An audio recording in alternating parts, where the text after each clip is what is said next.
Before I get started, I was wrapping up production on this show when I received news of the untimely death of author and TV personality Anthony Bourdain.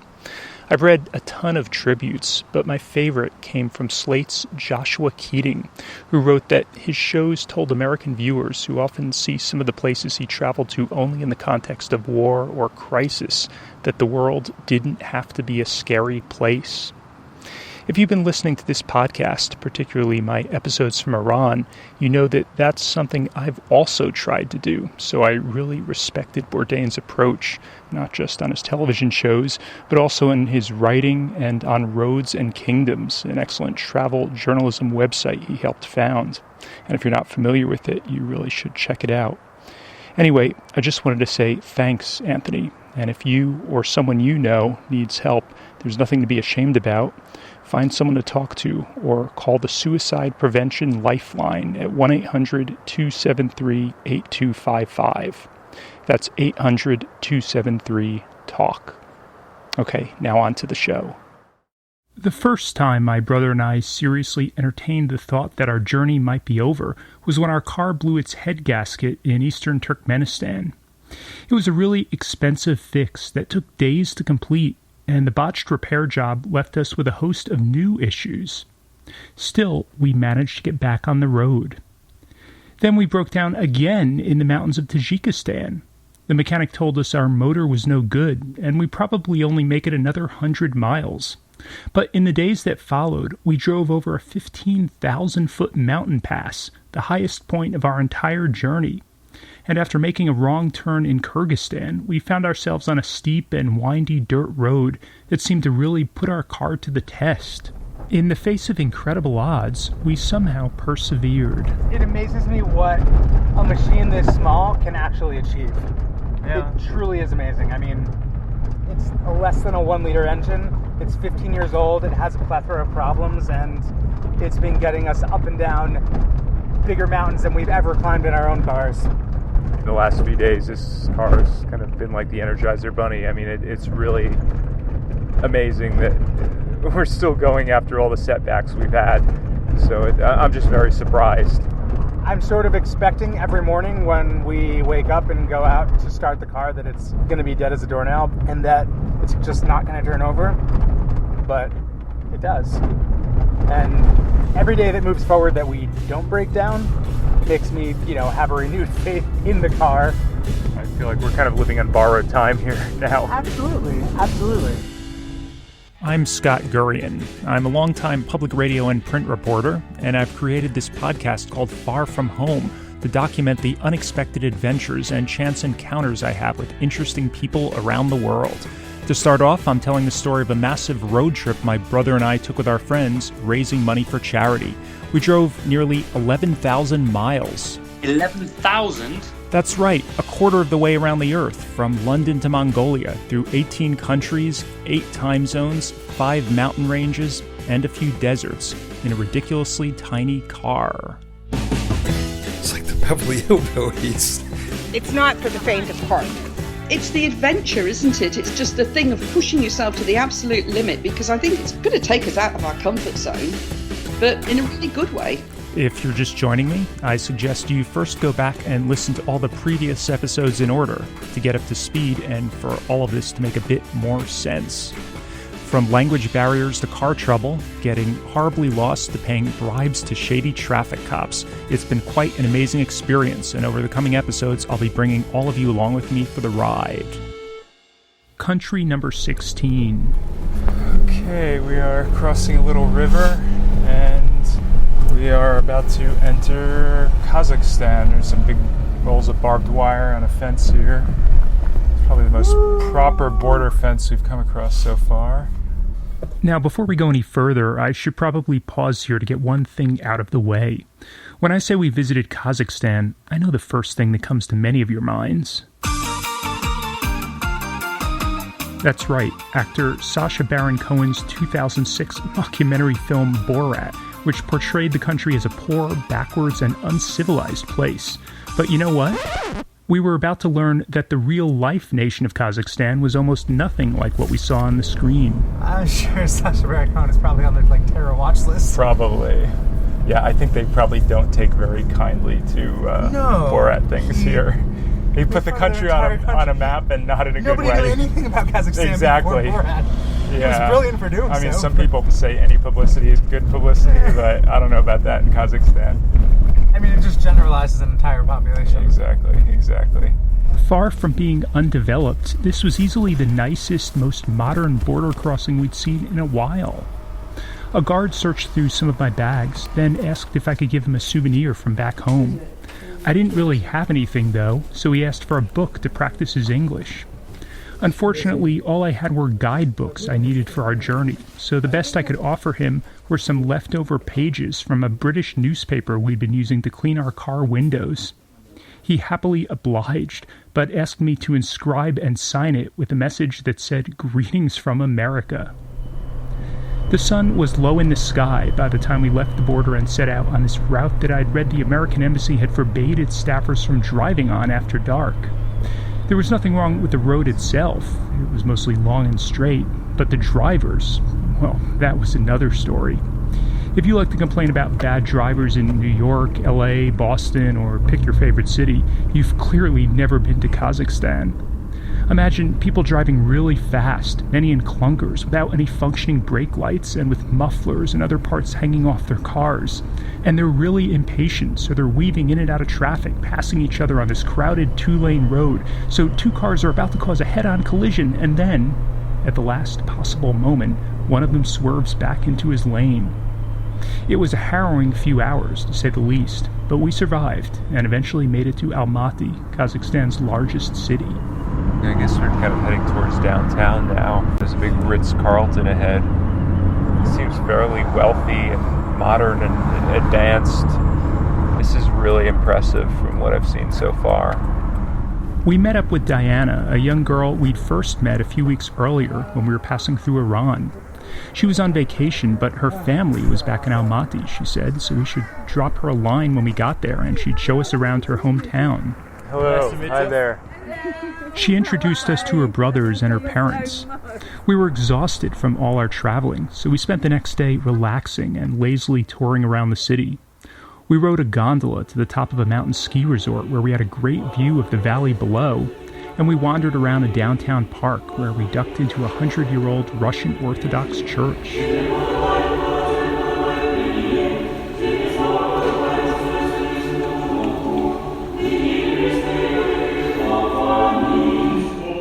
But looking back now, there was one highlight from our visit that stands out from all the rest. You see, ever since we'd begun this journey, we kept running into other rally teams who shared incredible stories of making friends with the locals and being invited into people's homes to birthday parties and other sorts of family gatherings. And, these were real, authentic experiences that went far beyond the sorts of things most tourists get to do. And they were opportunities to experience the culture at a much deeper and more intimate level. So hearing these tales made me incredibly jealous, because they were exactly the sorts of opportunities I wanted to have. But now, finally, it was our chance. We were going to crash a Kazakh wedding. Sitting in the car with Diana on the way to the festivities, I asked her to explain. So, whose wedding is this? So we're going to my friend's wedding. He's a Kazakh guy, but he used to study in Shanghai, and his wife is Russian. So it's, two completely different culture. Diana explained that she'd known her friend since she was young, because her friend's mother was Diana's mom's fortune teller. Is this going to be kind of like a traditional Kazakh wedding? Traditional wedding. It's going to be traditional wedding. Kazakh traditional instruments, musicians. We're a Muslim country, but in our wedding we have so much fun. We drink a lot of alcohol. We dance, I'm looking forward to it. On the way, we made a quick pit stop at a florist, because as Diana told Rosie, my brother and I couldn't just show up empty-handed. You said that men turning up at a wedding without flowers aren't really welcome. Yeah, what is the tradition behind that? Girls really love flowers. So to go to someone's wedding or party, you cannot go with empty hands, Right. But in the same time, you're my guest, and I'm supposed to buy something, but I was so busy today, so I didn't get anything. So I just want me and guys get some flowers. Just, it's tradition. So what about Joan and I? Should we be No, taking because something? you're a girl. Oh, okay. It's different. Oh, you good. can so show I get away without anything. Oh. Just my dynamic personality. Exactly. Right, okay. Eventually, we arrived at a giant banquet hall with red carpets and glittery chandeliers. We ascended an escalator and entered a high-ceilinged room where all the wedding guests were gathered. The party was already underway. The bride and groom sat on a stage at the front of the room behind brightly colored balloons that looked like they'd been haphazardly twisted together by a clown who'd flunked balloon animal school. As we took our seats at one of the tables, I asked Diana to explain to me what was going on. Okay, so right now the parents of the bride, I think, they're saying in Russian it's called toast when you say They're toasting, yes. Okay, pretty similar to a typical American wedding so far, but we were just getting started. The table was laid out with dishes of all sorts of traditional foods. Okay, so this one is the horse meat. With onions, it looks like. Yeah. Okay. So, horse meat with onions, that was the main course. There was also a plate of cold fish in a sort of pink-colored gelatin, and something mysterious-looking that she simply described as jelly meat. It's jelly meat. Oh, jelly meat. It's jelly meat. Okay, interesting. As a vegetarian, I took what seemed like the safest option and stuck with the eggplant salad, which turned out to be pretty tasty. But wait, what's that chewy thing in there? Yeah, that's right. It had minced horse meat as well. Next, it was the father-daughter dance, and even though she didn't know any of these people, Jane couldn't help but shed a couple of tears.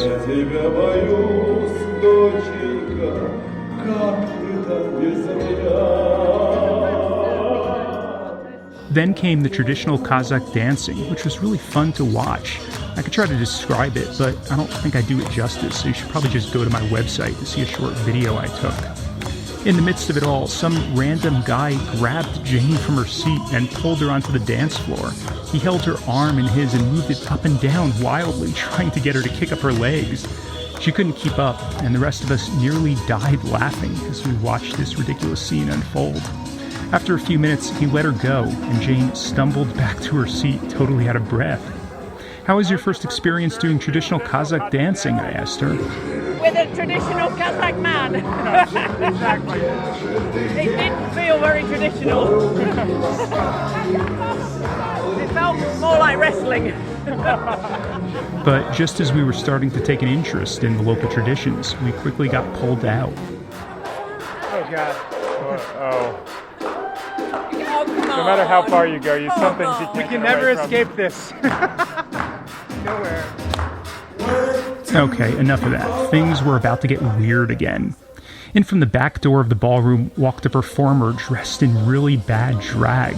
He was wearing red stockings and a plaid dress that looked like it came from the Salvation Army, sunglasses, a red feather boa, and greatly exaggerated poofy breasts.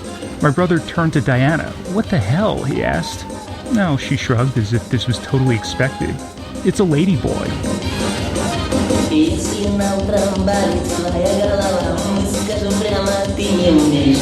It seemed a bit trashy, but mostly just ridiculous, so the four of us didn't quite know what to make of it. But as he jumped up and down and flapped his arms like a chicken, the audience seemed to love it.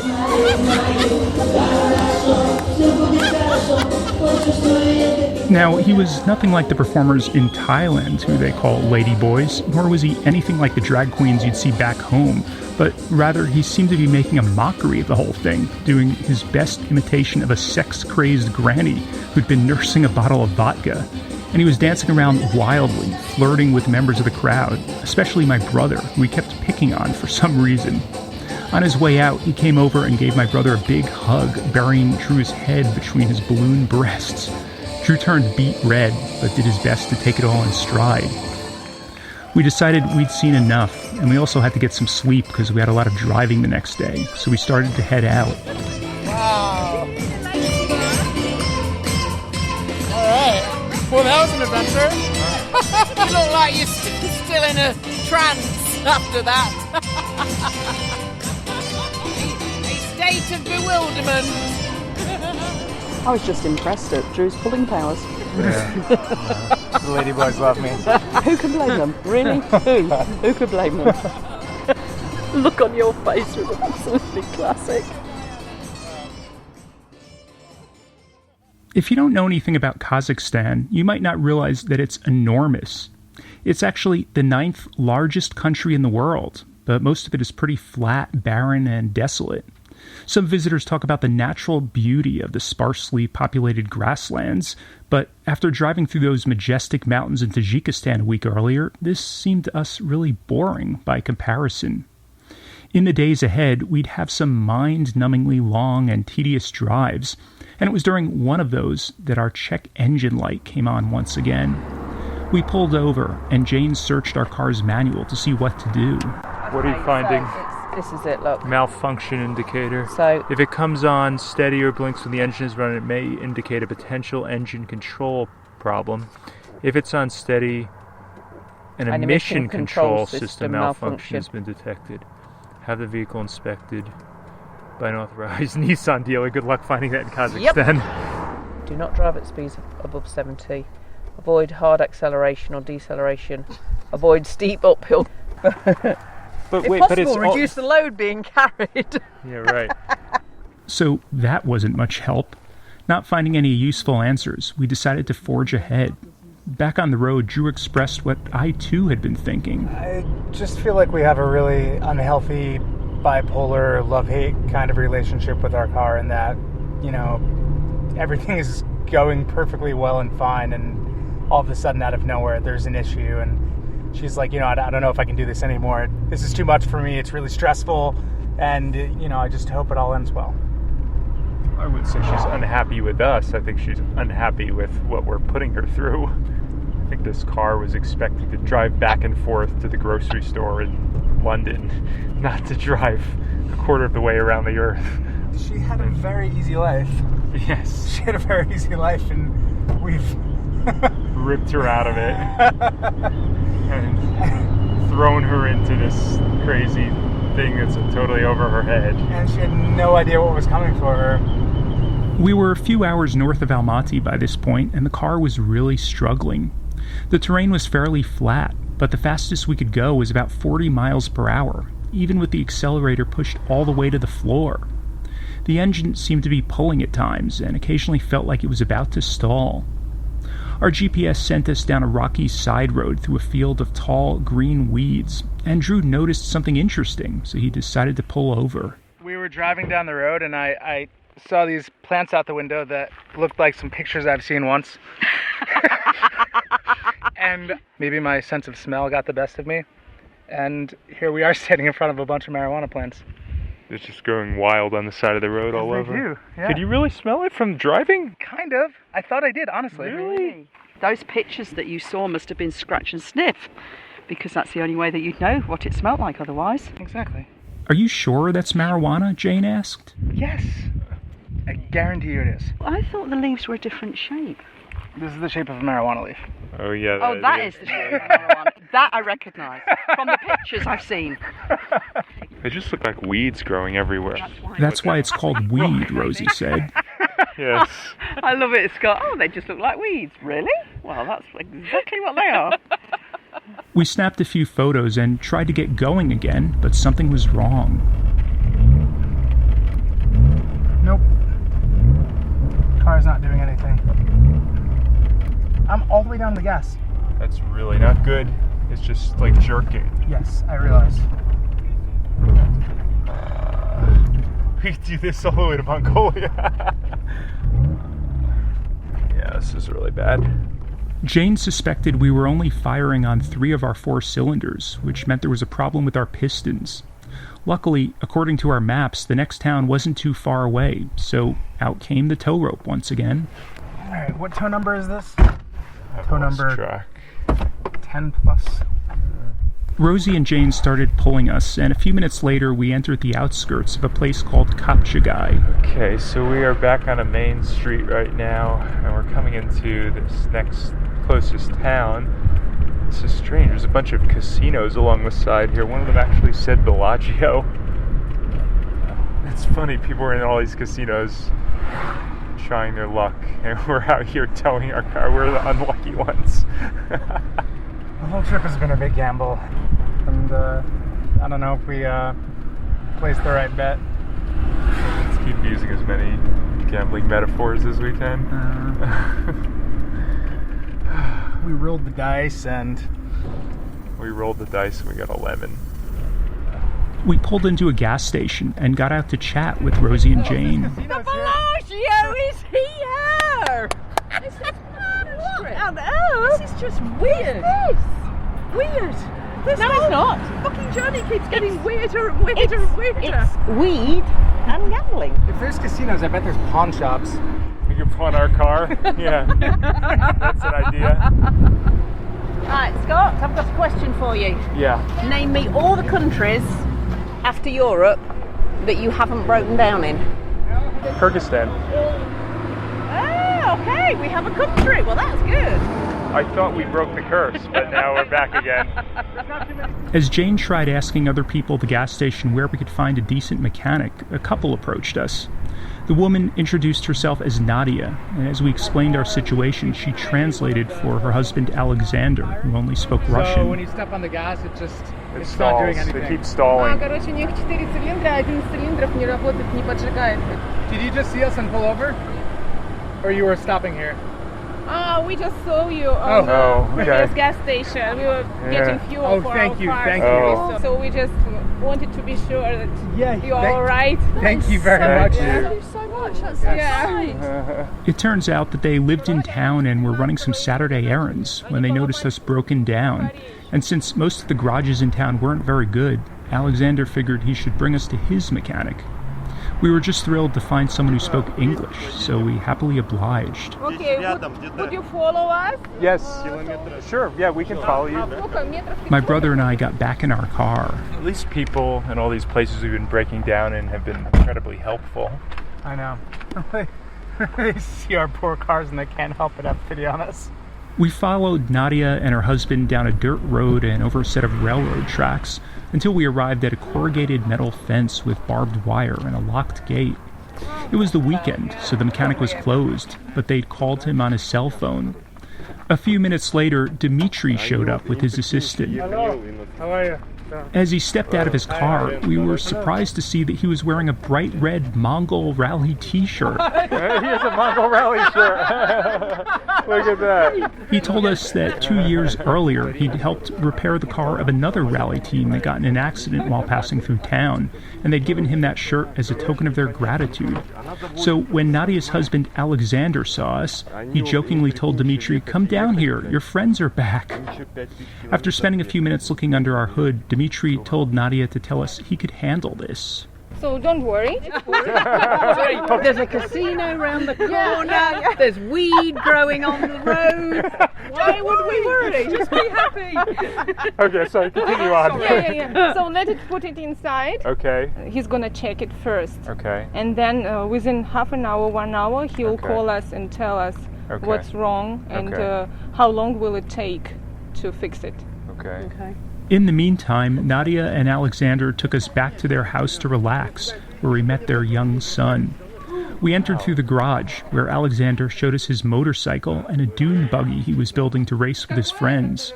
We laughed when he told us it had a 1.8-liter engine, which was almost twice as powerful as our little car. Then Nadia made us some tea and heated up some frozen pierogies for us for lunch. You're so kind. This is so nice of you. Yes. You know, Pleasure for us. when I get back home, I am going to be a nicer person. We've had so much kindness whilst we've been away. I'm going to repay it. After a little while, Dmitri called with an update. He needed to replace some part in our engine, but he'd managed to scavenge it from an old Subaru he had at his shop. He said the repair was going to take a few more hours, though, and Nadia wanted to keep us entertained. So before we knew it, we were standing on a dock at the other end of town. It was a really hot day, so she figured what better way to cool off than to take us out in their boat on the lake. This is insane. What, you weren't expecting to do this today? Funnily enough, No, this morning. Hey guys, you're welcome. you know what? Who cares if we make Mongolia?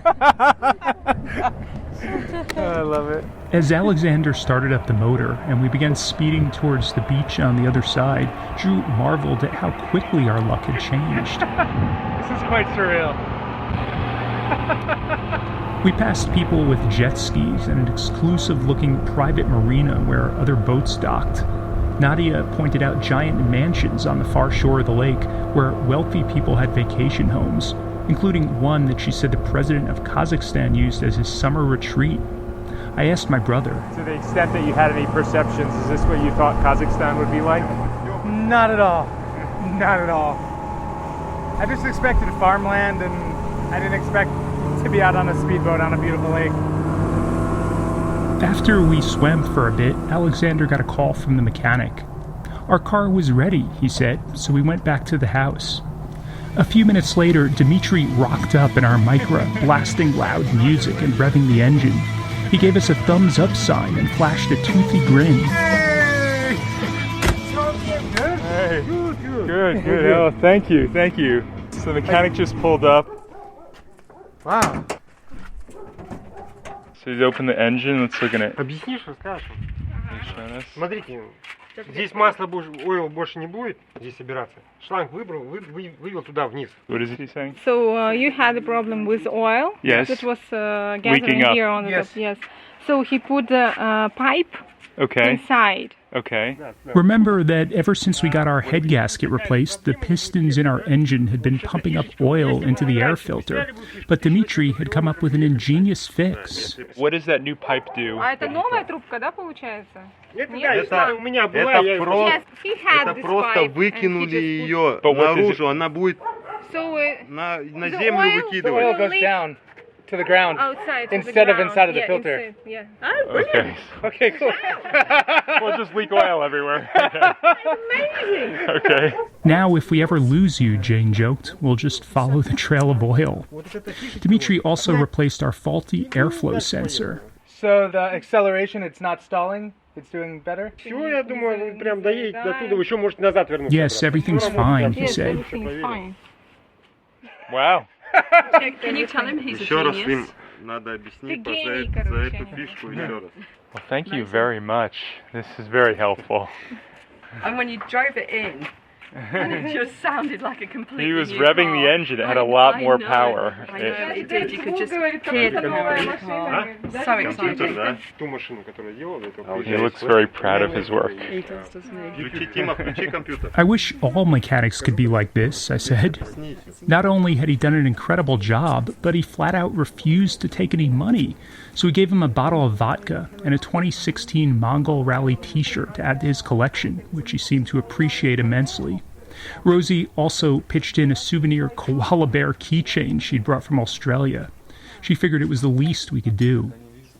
Nadia prepared all of us a delicious dinner of smoked fish, black bread, and really sweet and ripe fresh tomatoes from her garden, and then packed the four of us some food for the road, including some pine nuts she'd brought back from a recent family vacation to Siberia. Then they escorted us back to the main road where we said our goodbyes. Appreciate it. Such a great day. Thank you so Yes. much. Thank you very much. Thank you. Yes. Take care of yourselves. Look after your wonderful, wonderful family. Thank you. And I hope to see you again one day. It had been 6 or 7 hours since we'd first towed our car into town, but now we'd gotten a new lease on life and were feeling much better about our chances of making it to the finish line. How's the car driving now? How does it feel? Feels good. At this moment, it feels very good. We waved goodbye and continued north towards the Russian border.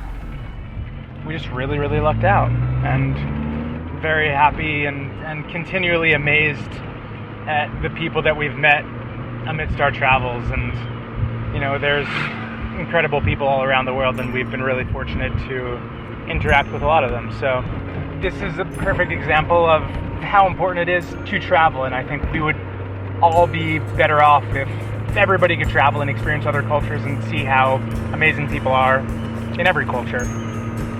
These types of stories really do stick with you, and it's been an incredible experience. And despite the fact that we're pretty far behind schedule right now, I think we had a pretty incredible day, and I think we all feel quite refreshed. And at this moment, the car is running very well, so here we go.